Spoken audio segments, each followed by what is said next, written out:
नमस्कार, राधे राधे। आप सबको मेरा प्रणाम। तो आज हम इस वीडियो में जानने वाले हैं भगवान श्री विष्णु के 10 अवतार के बारे में।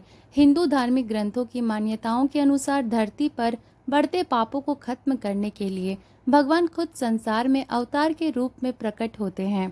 गीता में चौथे अध्याय के एक श्लोक में भगवान कृष्ण ने कहा है, यदा यदा ही धर्मस्य ग्लानिर्भवति भारत अभ्युत्थानम धर्मस्य तदात्मानं सृजाम्यहम्। इसका मतलब है, हे भारत, जब जब धर्म की हानि होने लगती है और अधर्म बढ़ने लगता है, तब तब मैं स्वयं की रचना करता हूँ, अर्थात जन्म लेता हूँ। मानव की रक्षा, दुष्टों के विनाश और धर्म की पुनः स्थापना के लिए मैं अलग अलग युगों में अवतरित होता हूँ। तो आइए जानते हैं श्री हरि के 10 अवतार के बारे में।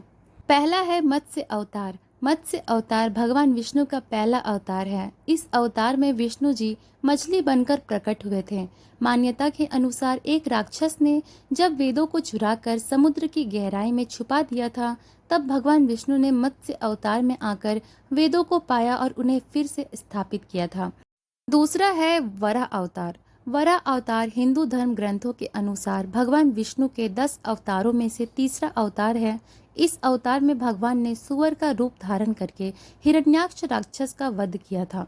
तीसरा है कच्छप अवतार। कर्म अवतार को कच्छप अवतार भी कहते हैं।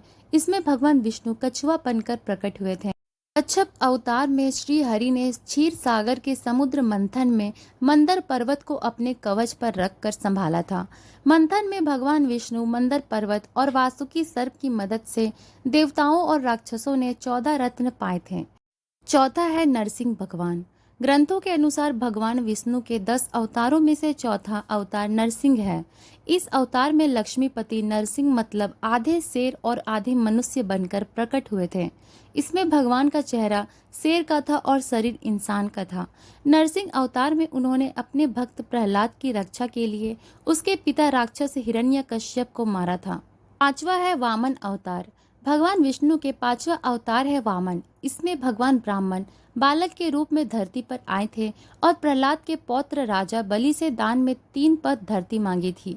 3 कदम में वामन ने अपने पैर से तीनों लोक नापकर राजा बलि का घमंड तोड़ा था। छठा है भगवान परशुराम। विष्णु के अवतार परशुराम राजा प्रसन्नजित की बेटी रेणुका और भृगुवंशीय जमदग्नि के पुत्र थे। 10 अवतारों में से वह छठवां अवतार थे। जमदग्नि के पुत्र होने की वजह से इन्हें जामदग्नि भी कहते हैं। वह शिव के परम भक्त थे। भगवान शंकर ने इनकी भक्ति से प्रसन्न होकर परशु शास्त्र दिया था। इनका नाम राम था और परशु लेने के कारण वह परशुराम कहलाते थे। कहा जाता है इन्होंने क्षत्रियों का कई बार विनाश किया था। क्षत्रियों के अहंकारी विध्वंस से संसार को बचाने के लिए इनका जन्म हुआ था।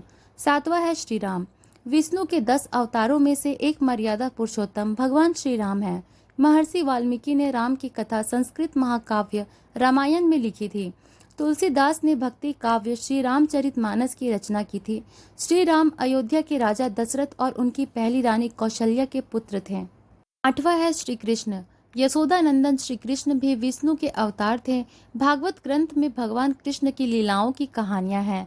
इनके गोपाल गोविंद, देवकी नंदन, वासुदेव, मोहन, माखन चोर, मुरारी जैसे अनेकों नाम हैं। यह मथुरा में देवकी और वासुदेव के पुत्र के रूप में प्रकट हुए थे। श्री कृष्ण की महाभारत के युद्ध में बहुत बड़ी भूमिका थी। वह इस युद्ध में अर्जुन के सारथी थे। उनकी बहन सुभद्रा अर्जुन की पत्नी थी। उन्होंने युद्ध से पहले अर्जुन को गीता उपदेश दिया था। नौवां है भगवान बुद्ध। भगवान विष्णु के 10 अवतारों में से एक बुद्ध भी हैं। इनको गौतम बुद्ध, महात्मा बुद्ध भी कहा जाता है।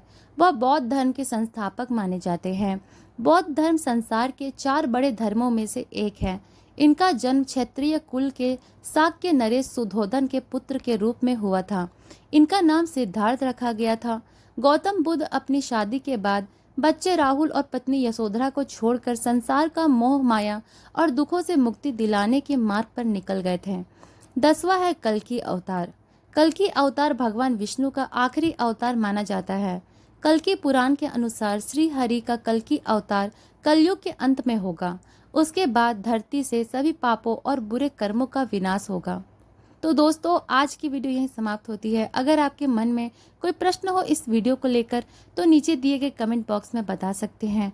ऐसी और भी वीडियो देखने के लिए सब्सक्राइब करें और बेल आइकन दबाना ना भूलें। तब तक के लिए अच्छे रहें, स्वस्थ रहें। धन्यवाद।